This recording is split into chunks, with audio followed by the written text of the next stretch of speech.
Bonjour à tous et à toutes, je suis très heureuse de vous retrouver aujourd'hui pour une nouvelle vidéo, un nouveau partage. Ça décape, hein. Ça décape au Karcher, au décapeur thermique, ça décape. On peut sentir qu'à l'intérieur on est très dissous, très sollicité, très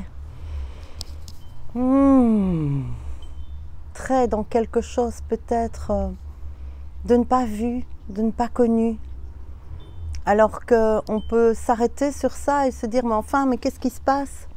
C'est bizarre tout ce qui se passe.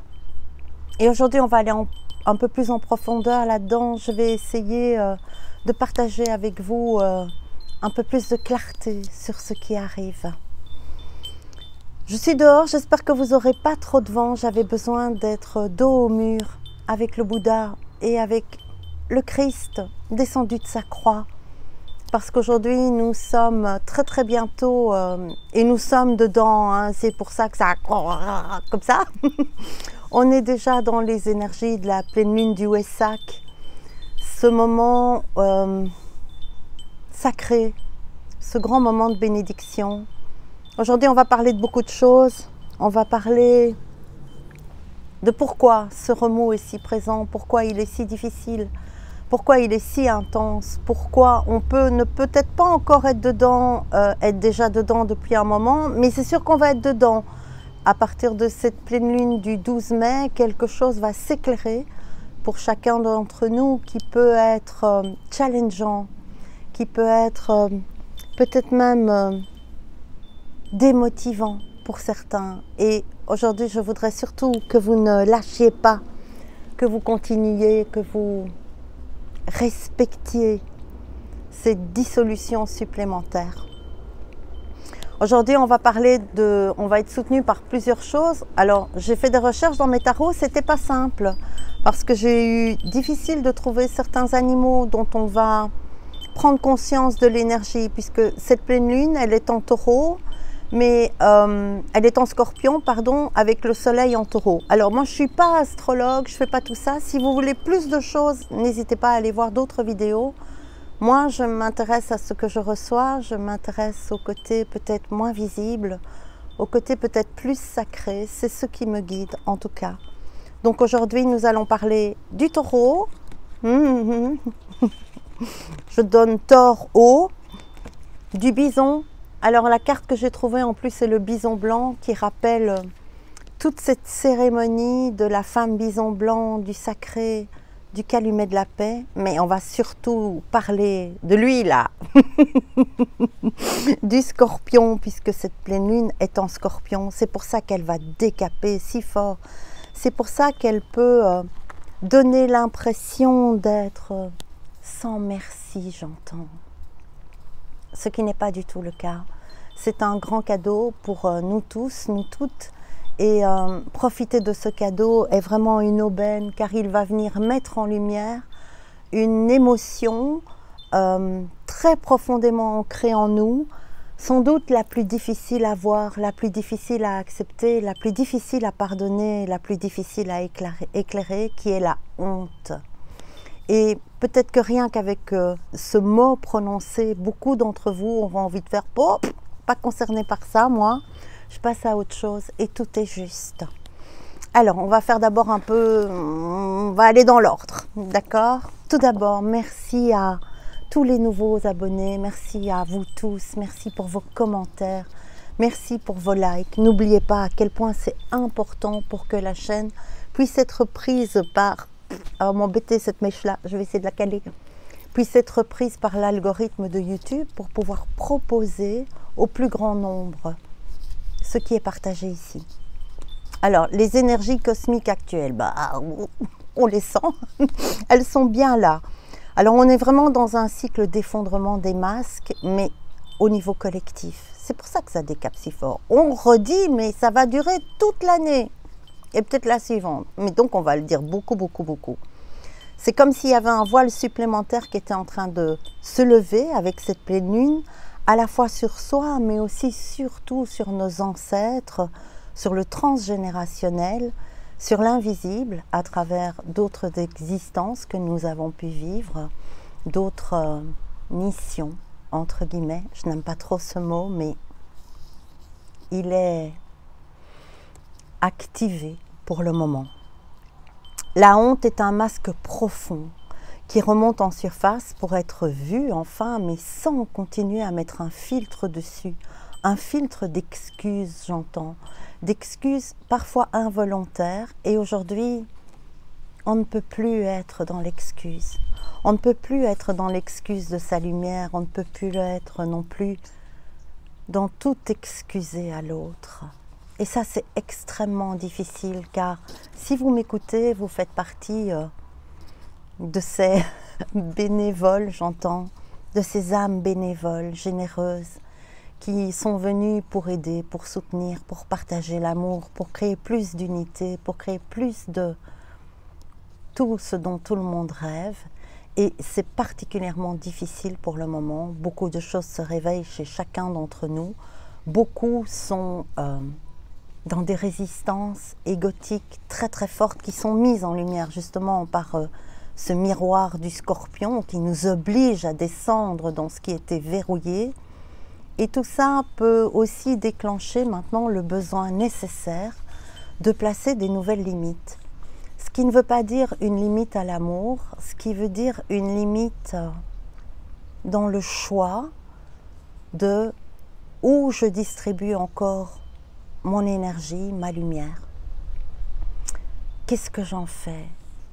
Est-ce que la honte cachée au fond de moi peut encore jouer un rôle dans certains de mes comportements, dans certaines de mes attitudes, dans certains de mes laxismes, j'entends, ou de mes procrastinations?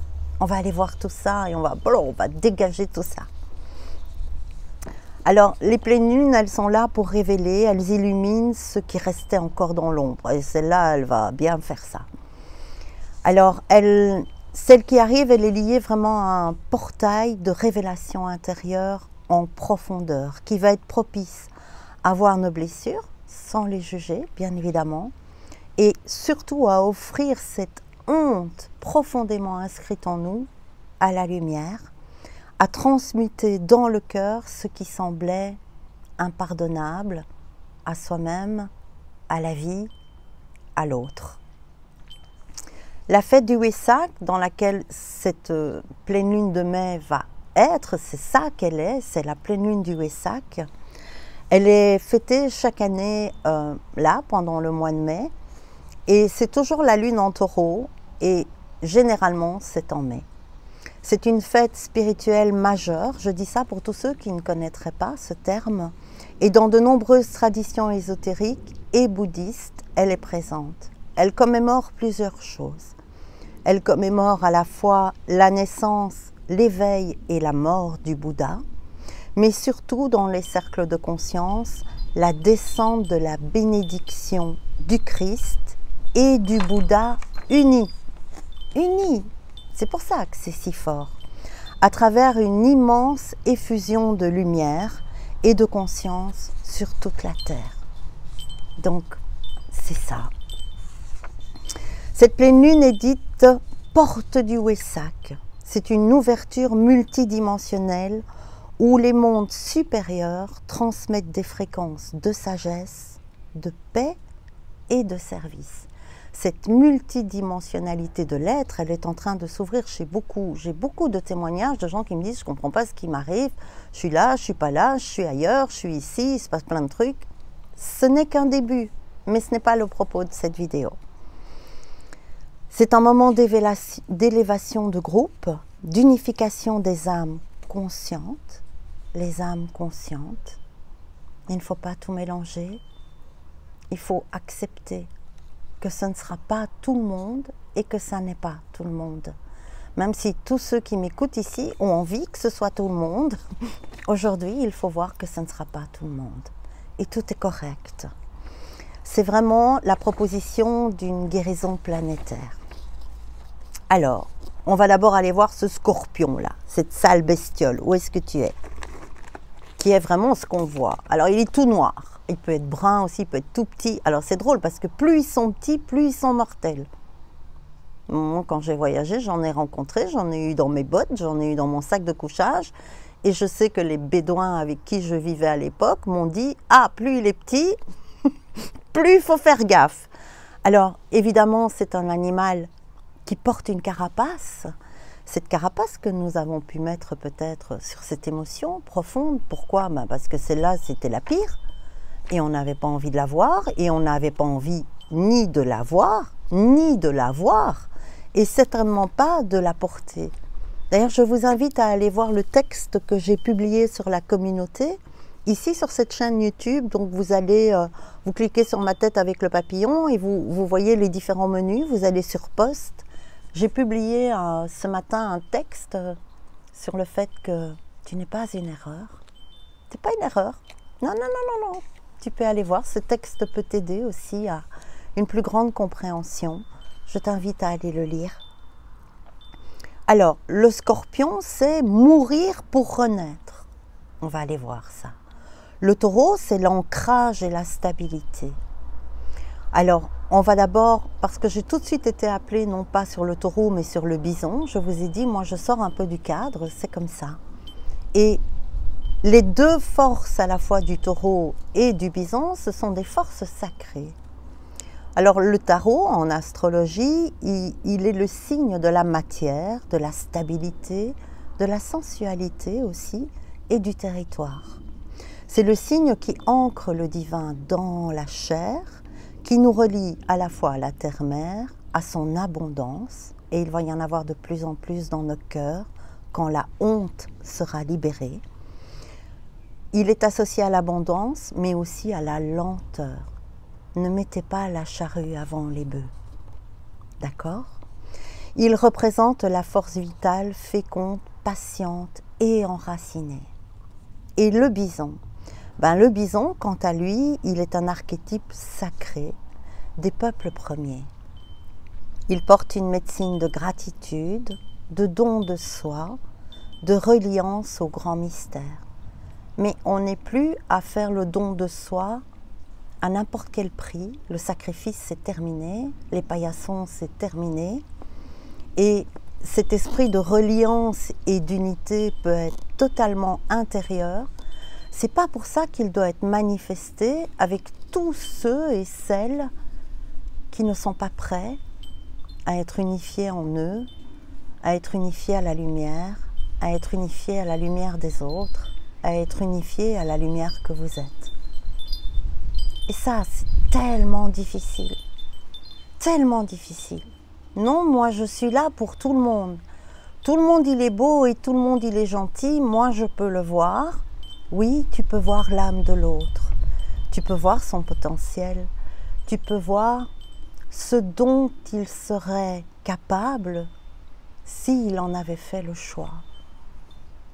Mais aujourd'hui, il est aussi important, avec cette vision aiguisée que nous avons, de réaliser que ce ne sera pas le choix de tous. Le bison ne fuit pas la tempête. C'est un des seuls animaux qui, quand la tempête arrive, il la traverse. Lui. Plus la tempête est grande, plus il rentre dedans et il fait « c'est pas grave, je vais arriver de l'autre côté ». Et aujourd'hui, c'est cette énergie-là dont nous avons besoin. C'est ce totem sacré du bison dont nous avons besoin. Il traverse la tempête. Le bison, pourtant, a été massacré, désacralisé, d'ailleurs comme notre propre lien à la nature, à la terre, à notre puissance sacrée. Et alors je vous explique ce qui se passe, vous allez peut-être entendre que ma voix vibre, parce que je vibre très fort depuis que je parle du lion. Je chevrotte, presque. Mais il revient comme le totem de tous ceux qui ne veulent plus vivre à genoux. C'est fini ça. C'est fini de s'agenouiller devant les ignorants, devant les dominants, devant l'ombre, devant ceux qui ne sont pas capables d'apprécier, d'accepter la lumière de Dieu. Alors spirituellement, le bison est le taureau qui est rendu sacré. Il est le gardien de la terre et du ciel. Celui qui sait survivre sans perdre sa dignité. Il enseigne à la fois la puissance sans violence et la stabilité sans passivité. Il appelle à réhabiliter et à réhabiter notre corps, nos valeurs, notre voix et aussi tous nos dons. Tout ce qu'on a glané au cours de toutes ces expériences de vie, toutes ces existences. C'est ça qui se révèle avec cette pleine lune.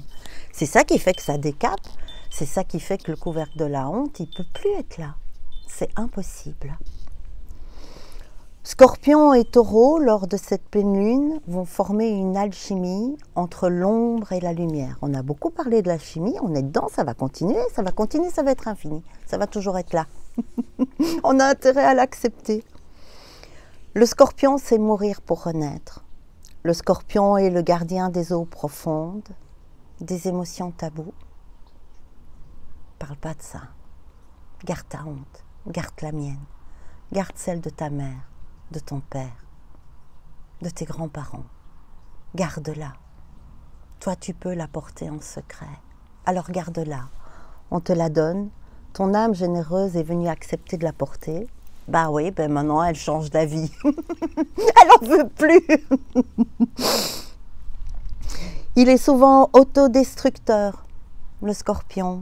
Il attaque, mais parfois il se blesse lui-même par culpabilité, par peur d'exister, par honte portée au plus profond de lui. Lors de cette pleine lune, avec la lune en Scorpion, il est convoqué à cesser cette autodestruction, à oser traverser sa propre ombre, à ne plus craindre ce qu'il sent et ce qu'il sait, à transmuter son venin en sagesse, le sien et celui des autres. Comment est-ce qu'on transmute le venin des autres? On ne va pas là où on peut se faire piquer, sinon il ne faut pas être étonné. Et surtout, on les laisse déguster, j'entends, leur venin pour en trouver le remède, l'antidote, par eux-mêmes. C'est fini de se faire mordre pour être immunisé du venin des autres. C'est bon, vous l'êtes. Vous êtes immunisé. Ça y est, on peut passer à autre chose maintenant. C'est fini ça. C'est terminé. Cette énergie pousse à ressentir profondément les pertes, les trahisons et les désirs enfouis qui n'ont pas pu être réalisés et qui ont inscrit la honte. Mais pour ne plus s'y attacher, pour les laisser mourir, comme on laisse mourir une vieille peau, comme le serpent mue, et je me demande si le Scorpion, il mue pas aussi d'ailleurs. Je ne sais pas, j'irai vérifier, je dis peut-être une connerie. Alors si je dis une connerie, restez gentil, j'ai le droit de dire des conneries. C'est une lune de transformation émotionnelle intense. Elle peut faire mal. Elle peut faire mal. Mais elle libère le noyau vivant de votre âme. C'est ça qui est occupé à se faire. Le Taureau bison, c'est stabiliser la lumière dans la chair, sur terre, en soi. C'est se réapproprier la lumière de son âme. C'est activer ici pourquoi vous êtes venu ici sans le bagage de la honte que vous avez pu porter pour vous, à travers d'autres existences, pour l'autre, pour d'autres mondes, pour d'autres planètes. C'est fini ça.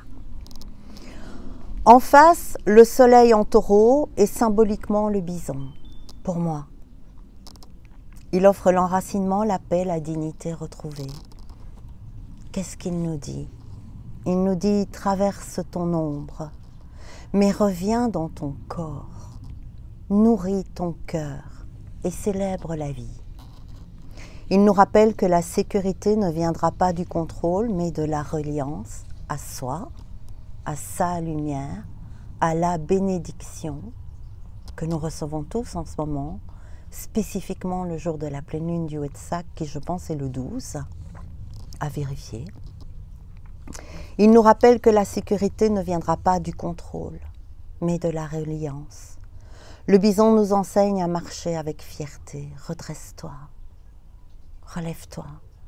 C'est fini d'être à genoux. Même quand le monde nous a écrasés. Il nous dit aujourd'hui, c'est fini l'humiliation, c'est fini la honte. Redresse-toi, respire. Tu es toujours vivant. Ta lumière est toujours là. Rien n'a pu t'abattre.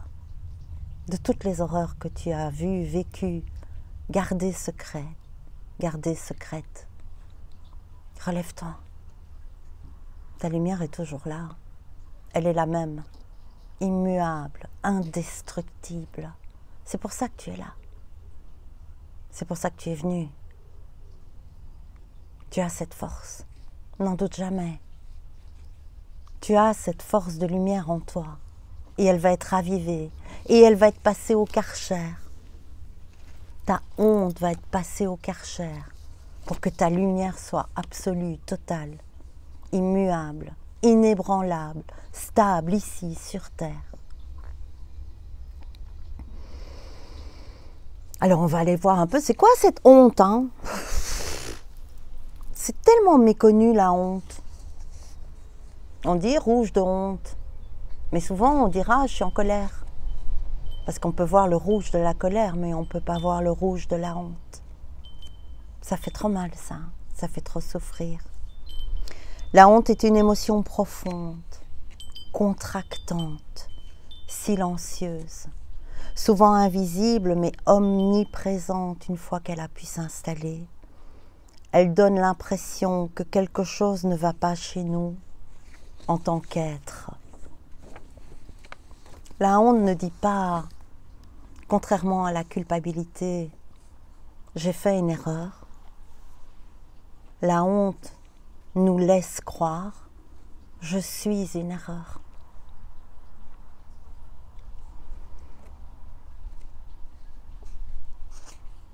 Tu n'es pas une erreur. Tu es tout le contraire. Tu es le miroir venu éclairer les erreurs des autres en acceptant de ne plus te sacrifier à les porter, à les excuser à tout bout de champ, à les tolérer, à essayer de les transmuter au prix de ta propre lumière. Les origines de la honte, elles peuvent être d'un point de vue psychologique. Dans la petite enfance, évidemment, comme tout ici, hein, la honte naît souvent d'une exposition brutale, d'une humiliation ou d'un rejet. Parfois, ça peut être subtil. C'est pas pour ça que c'est pas fort. Par exemple, être grondé devant les autres, déculotté, j'entends, frappé, dominé, écrasé, être ignoré ou méprisé, avoir été vu dans un moment de fragilité dont l'autre a profité pour se moquer de toi. Alors, j'entends Poupette qui commence à aboyer. Je vais voir si elle se calme. Oui. Bon, si je fais pause, c'est parce qu'elle aura démarré au quart de tour. L'enfant n'ayant pas de filtre traduit toujours ça par « je suis indigne d'amour »,« je suis sale »,« je suis mauvais »,« je suis trop ça »,« je suis pas assez ça ». Mais c'est fini ça. C'est fini que les ignorants, les refusants, les jugeants viennent nous humilier. Ça ne sera plus possible. Et ça demande du courage de relever son étendard, j'entends, face au dard des autres. C'est terminé. La honte devient alors une structure émotionnelle durable, mais cachée derrière une émotion vue et parfois acceptée, le rejet, l'abandon, toutes ces conneries-là qui nous ont servi de bouclier à notre honte intérieure. C'est plus possible. Aujourd'hui, on voit et on est aidé à voir pour être libéré pour pouvoir aller au cœur des racines. Il y a une plante, je pense que c'est en Afrique, qui s'appelle du kikuyu. Alors le kikuyu, c'est une plante très invasive, hein, comme tous les jugements des autres, comme tout ce qu'on a pu déployer comme effort pour faire quelque chose. Et le kikuyu, quand il pousse très très fort et il se répand très très fort. Et c'est un peu comme si nous, dans le kikuyu, il y avait la branche du rejet, de l'abandon, de l'humiliation, je ne sais plus les autres, il y en a plein, hein, d'accord? Et on coupait chaque fois les branches du kikuyu. Mais le kikuyu, c'est un drôle de bazar parce qu'il pousse à un endroit, mais sa racine, je vais aller par là pour que vous voyez encore, sa racine, elle est très très loin ailleurs. Eh bien nous avons beaucoup lutté avec le kikuyu, on a coupé plein de branches, et puis là tout d'un coup, on voit que tout ça est enraciné plus loin, plus profondément dans la honte. Eh ben on va aller s'occuper de ça alors, hein? Maintenant qu'on a trouvé d'où ça vient, d'où ça part, qu'est-ce qui permet à toutes ces autres émotions de germer, fleurir, s'étendre, continuer à nous culpabiliser, nous diminuer, nous daimer, plus de lumière. La honte d'un point de vue existentiel ou transgénérationnel. Elle peut être héritée, ça peut être un secret de famille, une faute cachée, une blessure qui n'a jamais été verbalisée. On a évidemment là-dedans toutes les mémoires d'inceste, de viol, d'abus, de vol, de meurtre, de mariage forcé, d'enfants cachés, d'avortement, tout ça. Nous portons tous et toutes ces mémoires-là. Il y en a un paquet, je vous assure. Elle peut être collective, la blessure également, transmise dans le champ familial ou culturel, à travers des dogmes. J'ai pas bien prié, moi. Ah, j'ai fait un autre père alors que je devais pas faire ça par rapport à ma religion, je devais prier quelqu'un d'autre. Tout ça est balayé.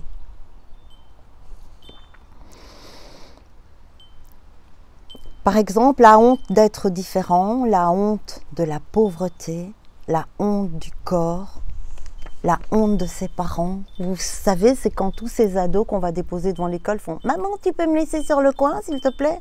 Pourquoi? Pourquoi? Pourquoi l'enfant a-t-il honte de ses parents? Qu'est-ce qu'il y a de plus profond là-dedans? Comme si l'enfant savait, si tu viens, tous les autres vont voir la honte que je porte. Et je ne veux pas que ça se voit. Et je ne veux pas le voir non plus. La honte d'être une femme. La honte de ne pas être un garçon. La honte d'être un garçon qui ne reprendra pas l'entreprise familiale. La honte de ne pas être doué à l'école. Ben, ça ne m'intéresse pas, donc je ne peux pas être doué. Je vois que c'est que des conneries, donc ça ne m'intéresse pas. La honte d'avoir des dons spirituels qui pourraient nous créer des problèmes à cause de cette différence. D'un point de vue spirituel, la honte est souvent le voile principal entre l'âme et l'acceptation de sa lumière. C'est pour ça qu'elle va être dégommée. Elle surgit au moment où l'âme tente de se révéler. On est là-dedans. C'est cool. Encore, on va aller jusqu'au bout de ça, comme le bison qui traverse la tempête. Elle peut provenir de vies antérieures où l'on a été puni pour avoir été lumineux, pour avoir été savant, pour avoir dit une vérité, pour avoir été sorcier, pour avoir été libre, pour avoir été trop enthousiaste, trop merveilleux, connecté à la nature. Elle peut aussi naître d'un refus inconscient d'incarnation. Moi, je ne voulais pas être ici, moi.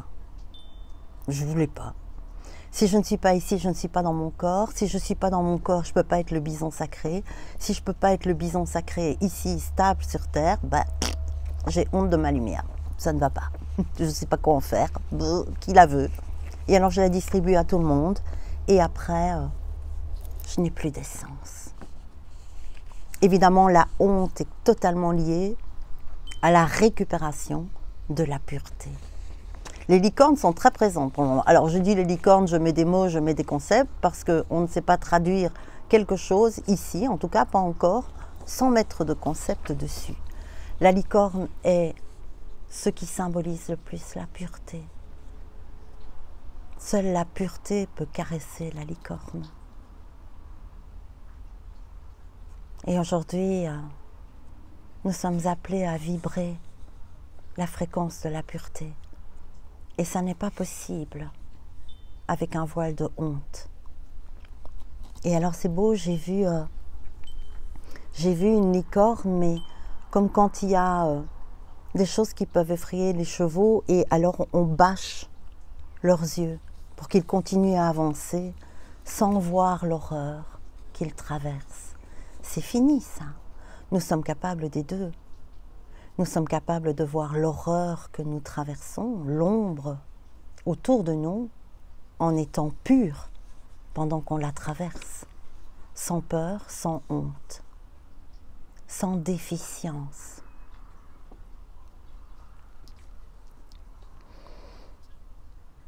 Parfois, elle peut être aussi l'écho d'un exil spirituel originel qui vient simplement de la séparation. Si je suis séparée, c'est que Dieu m'a abandonnée. S'il m'a abandonnée, c'est que j'ai fait quelque chose de mal. Si j'ai fait quelque chose de mal, je peux en avoir honte et je dois garder cette honte dans le but qu'un jour il me pardonne. Oh, poubelle. Ce que la honte peut cacher, le désir d'un amour profond, d'amour de soi, d'abord, la peur du rejet, le grand besoin d'un retour à la pureté. Elle peut cacher une puissance énorme, refoulée, ou un événement qui n'a jamais été avoué, digéré, affirmé, libéré, éclairé. Elle cache aussi souvent une lumière spirituelle immense, car elle vient entraver l'être véritable. Elle agit comme un couvercle sur un chaudron de vie. C'est nous le chaudron, c'est nous les grands alchimistes venus ici pour déployer cette lumière qui va brûler tout ce qui doit être brûlé pour être alchimisé. Mais plus nous. Nous ne sommes plus là pour nous tuer nous-mêmes. C'est fini. Pourquoi est-elle si difficile à voir? C'est difficile, hein? On a honte d'avoir honte. C'est pour ça que c'est si difficile. C'est un cercle sans fin. C'est le serpent qui se mord la queue. Parce qu'elle agit dans l'ombre, parce qu'elle est associée au dégoût de soi. Elle se camoufle souvent en perfectionnisme. Peut-être que si je suis parfaite, parfait, on verra moins ma honte. En évitement, en agressivité, pour être sûr que rien ne m'approche. Ou en retrait. Ben moi je vais m'effacer. J'effacerai peut-être ma honte en même temps. Elle crée une personnalité secondaire destinée à cacher ce qui est honteux en soi, pour les autres, pour le monde. Elle est protégée par la peur de mourir, d'être vue, tel qu'on est vraiment. Mais ce que tu es vraiment, c'est un être merveilleux, sans honte. Sans honte. Il n'y a plus de honte à avoir d'être toute nue, tout beau, toute belle. Les comportements qu'elle peut engendrer. Qu'est-ce que la honte peut engendrer comme comportement? L'autosabotage, hein. C'est pour ça qu'il est là, celui-là. C'est pour ça que ça se passe maintenant. Oui. La procrastination. Tant que je postpose, peut-être que je vais échapper à ce que ça se voit ou échapper à ce que je la vois, ma honte. Je ne sais pas quoi en faire. Il faut la lâcher, c'est tout. Elle ne t'appartient pas. Les masques sociaux, moi je ne vais jamais me montrer comme je suis parce que comme ça, j'aurai un masque sur ma honte et je peux porter le masque de la victime pour cacher ma honte. Besoin constant de validation. Dis-moi que je suis bien, dis-moi que je fais bien, dis-moi, s'il te plaît. Parce que je ne peux pas valider ma honte. Alors j'attends que tu valides tout ce que je suis d'autre pour peut-être un jour m'en débarrasser. Les addictions alimentaires, sexuelles, émotionnelles, ouais. Tant que je fais baisser mon taux vibratoire, ma lumière ne sera pas suffisante pour exploser ma honte. Difficulté à recevoir l'amour ou les compliments, ben on ne les mérite pas. Hein. Jugement sévère d'autrui, parce que je projette tous mes autres sentiments de rejet, de jugement, d'accusation, de tout ça sur l'autre, pour être sûr de ne pas rencontrer ma honte.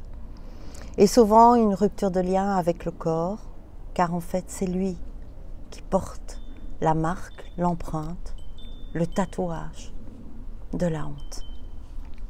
Qu'est-ce que la honte peut devenir? Ben, la honte, quand elle est transmutée, elle devient humilité sacrée, comme le bison, tellement fort, tellement sage, tellement humble, sur la terre, ancrant la lumière. Elle devient un tremplin de compassion, accès à la profondeur de l'âme. Elle porte vers la vérité nue. On quitte Adam et Ève.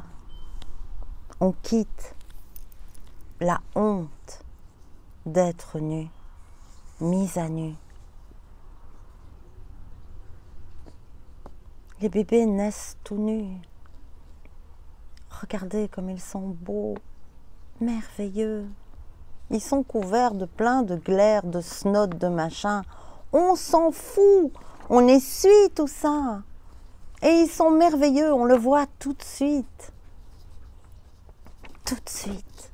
Tu es né comme ça, tu es né comme ça.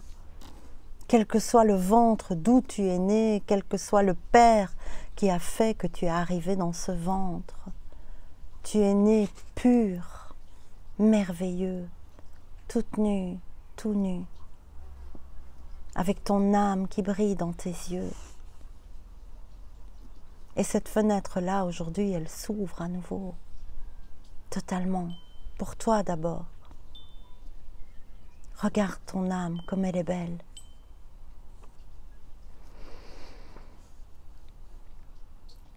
Un chemin de guérison, comment libérer la honte?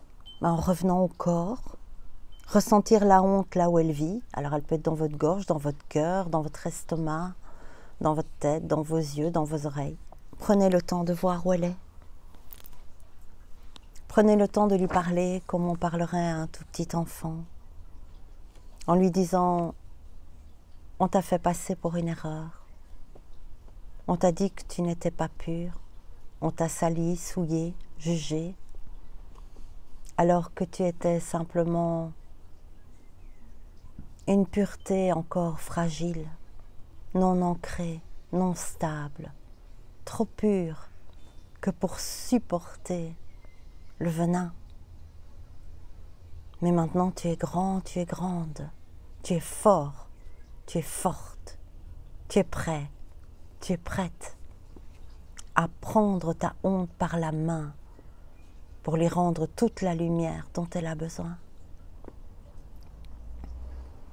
Pour identifier tous les moments clés où on t'a blessé, ridiculisé, humilié, rejeté, tout ça, abusé, violé, maltraité, battu,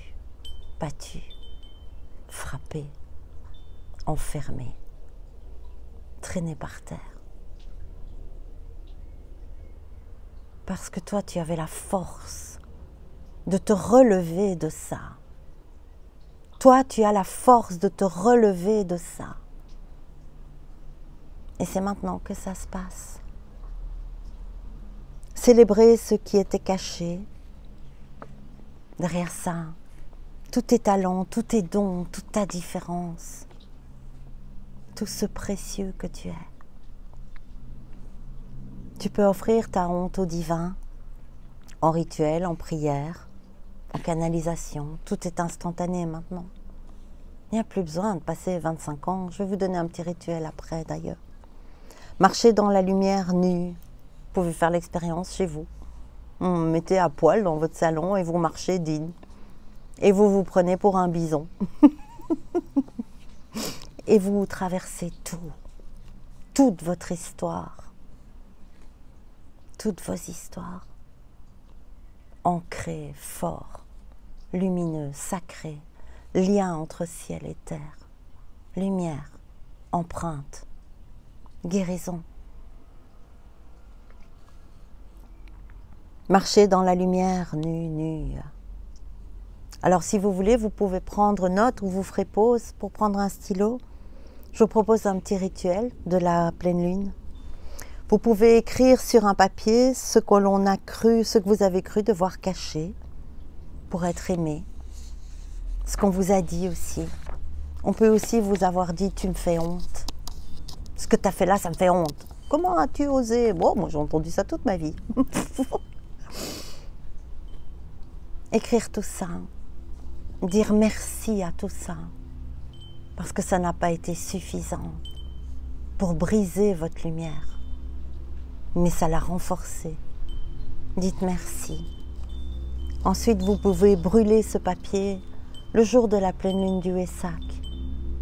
Le 12 mai, cette union du un dans la dualité que la honte a créée en vous, pour retrouver ce cœur sacré, le cœur du 3, le cœur de la Trinité.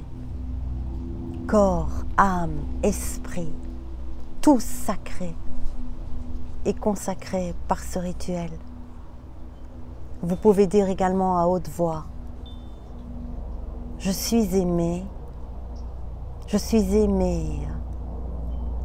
tel que je suis, dans la vérité de mon être. Je choisis d'être lumière et je redeviens en conscience ce que j'ai toujours été et que j'avais oublié. La pureté originelle, immuable, inattaquable, insouillable.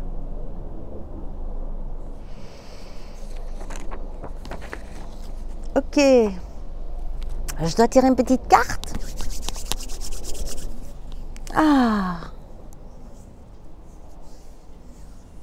Alors, je dois tirer dans les cartes de crayon. De lit Carole. Et tombe la joie. La joie ne peut pas être présente dans la honte. Elle ne peut être que recherchée. Et elle ne peut rencontrer que des bonheurs déçus, des déceptions, des répétitions de cette honte. Aujourd'hui, nous n'avons plus besoin de la honte. Ah, magnifique, je retournais la boîte et j'ai une autre carte. Aujourd'hui, ce dont nous avons besoin, ce qui nous est demandé d'offrir, c'est la contribution de votre lumière. C'est un portail, cette pleine lune. Un portail important, très important, très important. Détendez-vous et contentez-vous d'être. Oui, contentez-vous d'être ce que vous avez toujours été. Pureté immuable, insalissable, insouillable. Karcher de la lumière, il arrive là, il va dégommer cette honte. Laissez-vous faire, accompagnez le mouvement. Redevenez ce que vous avez toujours été. Pureté. Magnifique. Parce que vous faites partie de Dieu. On vous avait simplement fait croire le contraire. Je vous aime. Belle traversée. Soyez de beaux bisons blancs, de belles bisonnes. Et on se retrouve ensemble après cette traversée. Mais on est ensemble aussi dans cette traversée. Je vous aime. Likez la vidéo, c'est important. Partagez ce message. Devenez bison blanc. Je vous aime. Gros bisous. Au revoir.